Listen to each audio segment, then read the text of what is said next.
What's going on, everybody? Good afternoon. We've got a second video today because there was so much fun stuff coming out of the OTA session that I wanted to go ahead and split the video across offense and defense. I did have one thing to say about the defense in the earlier video with Emmanwori playing in the slot, but I wanted to go ahead and get this into a separate video because there's still quite a bit to get through. I didn't want to make a 30-minute long video when I could just split it in more or less half. And I thought offense-defense was a pretty good way to split it. So let's talk a little bit now about what the defense is showing. I will say that the general consensus, and this makes all the sense in the world, is the defense looks way better than the offense. And that's why that's why you maintain continuity on a side of the ball. They're going to start in a much bigger position of strength. And if the Seahawks did one thing this offseason that was really great, it was maintain continuity on the defense. Like, what did they really lose defensively? They lost Artie Burns, who played a handful of snaps last year. They lost... And what else? They lost Rayshawn Jenkins, who did not play very well and got hurt. They added Demarcus Lawrence, who's going to be a rotational edge rusher. They added, obviously, Emmanwori. But for the most part, they maintained continuity. They kept the same head coach. They kept the same defensive coordinator. They are trying to run it back as much as possible.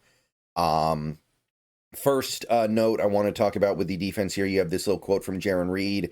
Defense wins championships, offense wins games. We want to put this team on our back. The goal is to be first in every statistical category on defense this season. So I wasn't really sure what to think when the Seahawks signed Jarran Reed this offseason. Didn't make a lot of sense to me to give a 3-year deal to a player who is good, but didn't have an obvious role on this team going forward with the personnel they had. It's probably for stuff like this, right? It's the leadership stuff. Jarran Reed is one of the leaders on this defense, and that was the case a couple years ago when Carroll was here. It's still the case. So I think that if you want to know why Jarran Reed has persisted as a Seahawk, even after the big contract you gave to Big Cat, even after the first-round pick on Murphy, it's probably something a little bit more abstract and harder to quantify than what he does on a football field. So you see stuff like this, and you're like, okay, I get that now.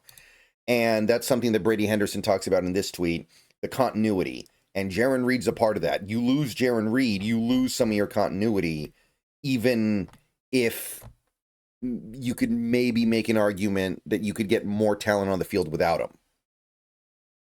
And I don't even know if that's necessarily true. I don't even know if that's necessarily the case. It's debatable. I think it's an interesting argument. But of the 16 players that played at least 300 snaps last year for the defense, 13 are back. And I think one of the guys who isn't back is Tyrell Dodson, who we straight up let go midway through the year because it wasn't working out. I think one of them is Dodson. I think one of them is Rayshawn as well. I'm not sure if he got to 300. These are not players that are going to be particularly missed. So you can see that they really emphasize continuity here. And Jarran Reed talked a little bit in this little X video here. They're able to play faster in year 2 because they're familiar with the scheme and they're comfortable with each other.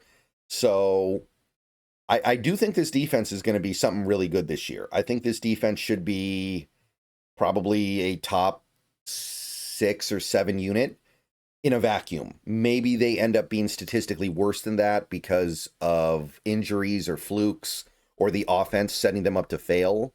That's always possible, but I think in terms of what they actually do on a football field to help a team win, I think you're looking at something around top 6 or 7.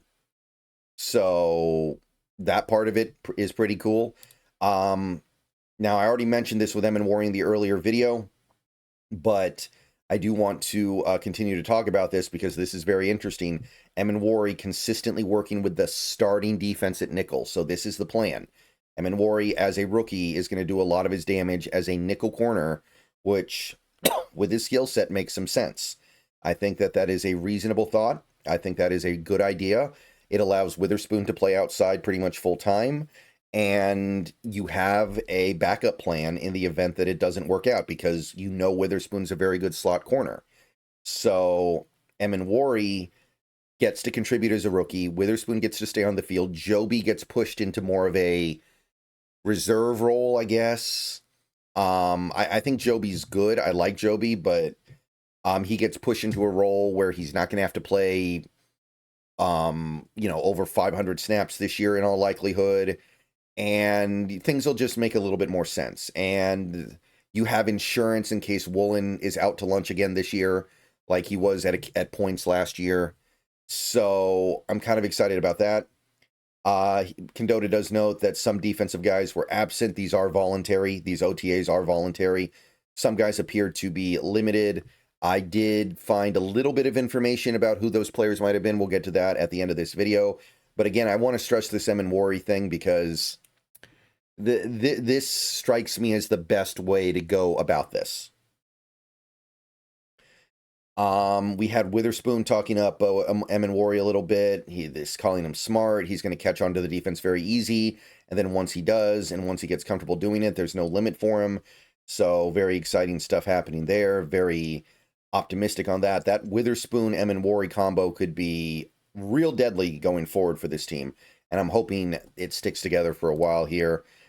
Some of the players that weren't there today, and this is both sides of the ball. I know that wasn't a ton of updates about the defense, but spoiler alert, I'm burying the lead here. There's one very interesting thing I want to talk about with regards to the defense at the end of this video. Stay tuned. I'm not done. Like, I did bury the lead. I did it intentionally. I'm sorry, but sometimes you got to bury a lead. Ken Walker was in uniform and wearing a helmet, but didn't do much, if anything, in the way of team drills. He is coming off a non-trivial injury last year, and I mean, we know he can play football, right? We know he's good. I do, of course, want him to get some work in Kubiak's scheme because it is so different from Grubbs, but I can understand the urge to be very careful with him. Ernest Jones also didn't do too much, recovering from knee surgery. Doesn't seem like it's going to be an issue when the season starts. And I mean, Ernest Jones is another guy who played really well last year in this defense. It's not like he needs a ton of work in the offseason. Should be pretty good to go. Couple players that were not there were Demarcus Lawrence, although he was here last week, so I doubt there's a problem. And Jonathan Hankins. And, excuse me, Hankins not being there for voluntary OTAs is pretty expected. He's a veteran. He's got very little, if anything, left in the tank. Whatever he has left in the tank, he's going to want to save for the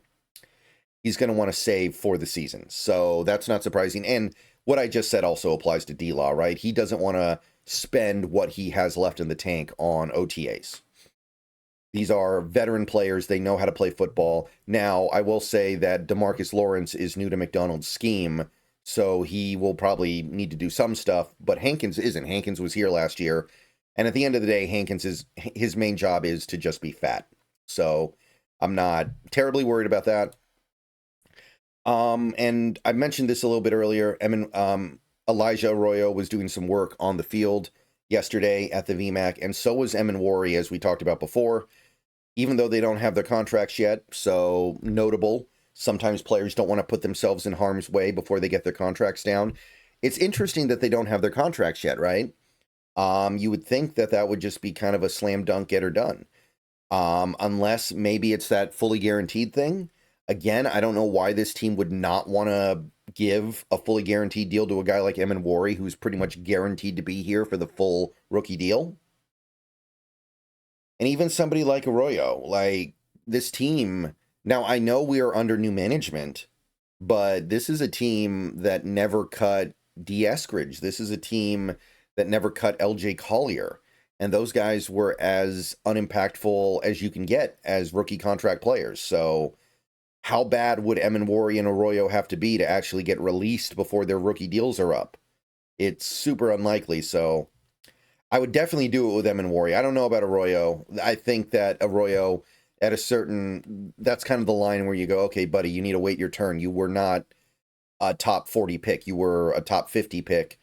You're not in a slot where fully guaranteed should necessarily be there for you. So maybe that's your line in the sand. But again, what's it going to hurt you? It only hurts you if you end up releasing these players early What are the odds of that? Especially Emmanwori. All right, so like I said, I buried the lead here because I really found this interesting, and I'm really hoping there's merit here. I want to talk about something that Hawk Blogger tweeted yesterday afternoon. This is something that was from his little interview he did with Byron Murphy. He talked about some stuff with Mr. Murphy, and go check out the full thing. I think it's going to air later today in full. It's already on his YouTube channel for members, if I understand correctly. So either way, go check it out. But one thing that he said, this is from Murphy himself, is that he thinks he's going to do a lot more rushing the passer this year. He thinks, let me see if I can get the quote here.